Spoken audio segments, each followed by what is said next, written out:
سجدہ تلاوت اور اس کے مقامات۔ حضرت عبداللہ بن عمر رضی اللہ عنہ فرماتے ہیں کہ رسول اللہ صلی اللہ علیہ وسلم ہمیں قرآن سناتے، جب آپ صلی اللہ علیہ وسلم کے سجدے کی آیت سے گزرتے تو اللہ اکبر کہتے اور سجدہ فرماتے، اور آپ صلی اللہ علیہ وسلم کے ساتھ ہم بھی سجدہ کرتے۔ سنن نبی داؤد 14-13 کتاب سجود القرآن، قرآن کریم کی ایسی آیتیں جن کے پڑھنے یا سننے سجدہ واجب ہو جاتا ہے، کل 14 ہیں۔ نمبر 1 سورۃ الاعراف آیت نمبر 2 سے 6، نمبر 2 سورۃ الرعد آیت 15، نمبر 3 سورۃ النحل آیت نمبر 49-50، سورۃ بنی اسرائیل آیت نمبر 109، نمبر 5 سورۃ مریم آیت نمبر 58، نمبر 6 سورۃ الحج آیت نمبر 18، نمبر 7 سورۃ الفرقان آیت نمبر 60،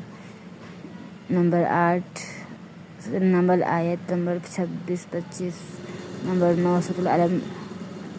سجدہ آیت نمبر 15، نمبر 10 سورۃ الصاد آیت نمبر 24، نمبر 11 سورۃ حامیم سجدہ آیت نمبر 38،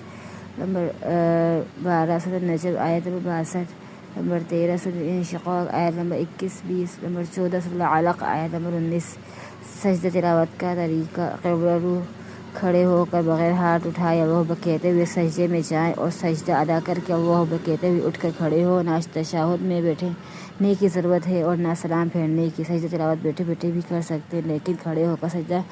میں جانا مستحب ہے۔